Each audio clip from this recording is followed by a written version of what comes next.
Ce qui est plus important que ces échecs, c'est que les Anglais ressentent les effets du virus de la colonisation. Ils se mettent à rêver l'Amérique.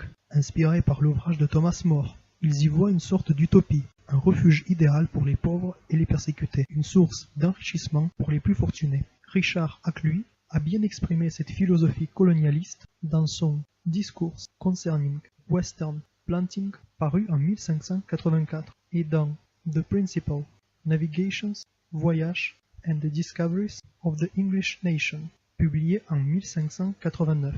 Les colons, écrit-il, amélioreront le niveau de vie de l'Angleterre en atténuant, par leur départ, le surpeuplement des îles britanniques, en fournissant, par leur travail, les produits indispensables à la métropole, en achetant les marchandises anglaises. Bien entendu, ils participeront à la guerre, directe et indirecte, que continuent à se livrer l'Angleterre et l'Espagne. Ils empêcheront les missionnaires catholiques de convertir les Indiens, et ils feront des profits. L'initiative privée ne saurait disparaître dans le gouffre des ambitions nationales, l'imagination non plus. Les Espagnols cherchent la fontaine de jouvence. Les Anglais font de l'Amérique un paradis terrestre, débordant d'or et de pierreries, une terre d'abondance où le gibier nourrira aisément les habitants, où les poissons sont aussi variés que nombreux, où les forêts, les richesses agricoles enrichiront les pauvres et procureront de gros bénéfices aux investisseurs. Il n'empêche qu'il faut attendre le successeur d'Élisabeth, Jacques Ier, pour que la colonisation commence vraiment. En 1606, 3 ans après son avènement, il accorde une charte à 2 sociétés commerciales. L'une et l'autre se dénomment Compagnie de Virginie, mais la première fixe son siège à Plymouth, la seconde à Londres. Leurs buts sont identiques. Des marchands aventuriers se sont associés pour répartir les investissements, les dangers et les profits. Ils s'engagent à armer des bateaux qui transporteront des colons. Si les colons paient leur voyage, ils pourront, dès leur débarquement, travailler à leur compte. Si la société a avancé l'argent du voyage, elle bénéficiera, pendant 7 ans, des fruits du travail des colons. La Compagnie de Londres dispose du droit de fonder des colonies entre le 34e et le 41e parallèle. Celle de Plymouth entre le 38e et le 45e parallèle, étant entendu que la concession vaut à l'intérieur des terres jusqu'à 100 000 des côtes, et que les colonies de chaque compagnie devront être séparées d'au moins 100 000. Il n'y a pas de temps à perdre. La compagnie de Plymouth lance une expédition qui débarque à l'embouchure de la Sagadahoc au cœur du Maine. Les conditions de vie y sont très rudes. La colonie ne survit pas. Le groupe de Plymouth ne tarde pas alors à renoncer à ses projets américains et cède ses droits à une nouvelle compagnie qui s'intitule le Conseil de Nouvelle-Angleterre. Le groupe de Londres réussit mieux. Il réunit une flotte de 3 bâtiments, le Susan Constant, le Godspeed et le Discovery. Le commandant Newport est placé à la tête de l'expédition, avec pour consigne de choisir un site qui soit sur un cours d'eau, dans l'espoir d'atteindre un jour les Indes orientales, de diviser les colons en 3 équipes pour bâtir et fortifier le village, de faire pousser des légumes, d'explorer les environs et d'évaluer les possibilités de procéder à des échanges. Le 20 décembre 1606, les 3 navires quittent Londres, emportant 144 colons, des hommes, aucune femme. Le voyage est interminable. D'Angleterre en Amérique, via les Canaries et les Antilles, il faut près de 4 mois. Le 26 avril 1607, voici enfin la Virginie. La flottille remonte la James River, un cours d'eau auquel on a donné le nom du roi. Un mouillage satisfaisant devient Jamestown. De fait, le lieu est très insalubre, et les marécages voisins sont propices à la malaria.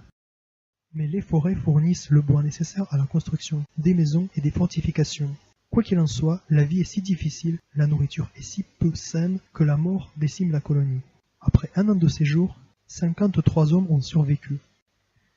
2 navires arrivent alors avec des renforts et des provisions, ce qui n'empêche pas le gouverneur de la colonie d'écrire en 1611 « Chacun ou presque se plaint d'être ici ».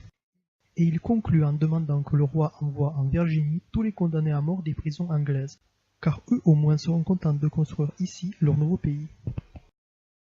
Les colons de Jamestown doivent faire face à 3 problèmes, à commencer par celui de la direction de la colonie. Le plus célèbre et le plus efficace des conseillers, c'est le capitaine John Smith.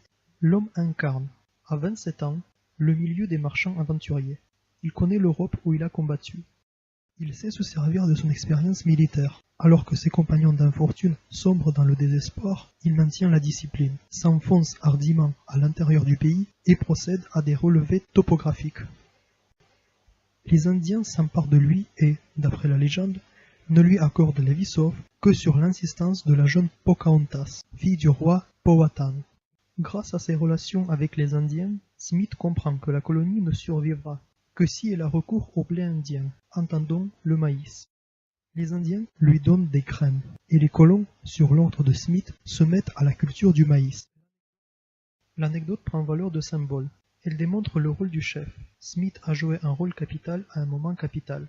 L'anecdote souligne aussi l'importance du maïs dans l'histoire de la civilisation américaine, et la suite le confirmera amplement. Elle annonce enfin un changement profond dans la mentalité collective. Jusqu'alors, les colons cherchaient à amasser de l'or, sauf à vivre d'échanges avec les indigènes, à cueillir des fruits sauvages et à chasser le gibier. Smith découvre que pour survivre, il faut travailler et que les colons ne peuvent pas se contenter d'être des prédateurs. La Virginie sera à la fois une colonie d'exploitation et de peuplement. C'est que, deuxième problème, l'état d'esprit des Anglais qui s'établissent à Jamestown n'est pas du tout celui d'agriculteurs, heureux de se livrer aux travaux des champs. Ils entendent travailler le moins possible. Smith élabore un emploi du temps et recommande, en 1608, 4 heures de travail par jour, le reste en distraction. Plus tard, de retour à Londres, il réfléchit à la question et suggère 6 heures. La compagnie elle-même et les gouverneurs qui se succèdent ne pensent pas autrement. Il est vrai que l'inactivité, voire la paresse, s'explique. Les maladies comme le scorbut, la malaria, la typhoïde, la diphtérie font des ravages. Les règles de la colonie ne prévoient pas pour le moment la propriété privée. Chacun travaille pour la compagnie et non pour lui-même. Et puis, les Anglais s'inspirent du modèle espagnol de colonisation. Les indigènes travaillent, les Européens surveillent, organisent et empochent les profits. Or, la Virginie n'est pas le Pérou, et les Indiens résistent aux intrus. En conséquence, la colonisation ne peut y être conçue comme une expédition militaire. Il faut cultiver la terre, et non se contenter d'exercer l'artisanat traditionnel. Le maïs fait vivre et ne rapporte pas. En revanche, la culture qui stimule l'essor de la colonie, c'est le tabac. Là encore, les Indiens ont aidé les Européens. La première cargaison de tabac qui atteint l'Angleterre en 1617 se vend cher. Le tabac est désormais pour la Virginie ce que le sucre est pour les Antilles. Les actionnaires retrouvent le sourire. La colonie est sur le point de devenir rentable. La compagnie se donne alors en 1618 un nouveau programme. Tout candidat au départ recevra 50 acres s'il paie son voyage ou s'il paie le voyage d'un autre. Un bon moyen pour stimuler l'immigration et favoriser la création de vastes plantations. La discipline de la colonie cessera d'être militaire et les colons seront gouvernés à la manière des Anglais de la métropole. Les planteurs pourront élire des représentants qui s'associeront aux gouverneurs pour faire des lois. En quelques années, la propriété privée et des institutions représentatives sont transplantées en Virginie. Le troisième problème concerne le peuplement de la colonie. La compagnie souhaite maintenant que des femmes s'installent en Virginie. C'est indispensable pour que les colons puissent fonder des familles, donc assurer le développement harmonieux de la colonie. Tous les moyens sont bons pour persuader des filles honnêtes et saines qu'elles ont intérêt à partir pour l'Amérique. Elles y trouveront à coup sûr des maris, une nourriture abondante et n'auront même pas à payer le voyage. Désormais, les navires se succèdent à Jamestown. D'avril à décembre 1618, la population passe de 400 à 1000 habitants. Dans les 6 années qui suivent, on compte 4000 arrivées. Mais en raison d'un taux de mortalité très élevé, la population ne dépasse pas 1210 individus en 1625. Beaucoup d'Anglais, d'East Anglia, des Midlands et de la région londonienne ont de bonnes raisons d'émigrer. Depuis des années, les campagnes subissent de profondes transformations. Les champs sont maintenant clôturés pour permettre une exploitation plus rentable et ouvrir la voie à la céréaliculture et à l'élevage. La propriété communale disparaît.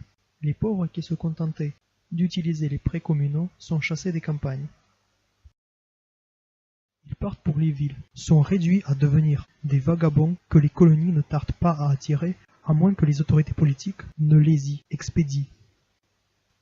De 1620 à 1640, l'Angleterre se métamorphose. Dans le même temps, l'essor commercial continue. À preuve, l'activité des compagnies privées par action. Les conditions sont favorables à la colonisation de l'Amérique du Nord, du tabac en Virginie, des capitaux et des hommes en Angleterre. En 1624, prenant prétexte des mauvais traitements que les colons ont subis, le roi dissout la Compagnie de Londres. La Virginie est désormais colonie royale.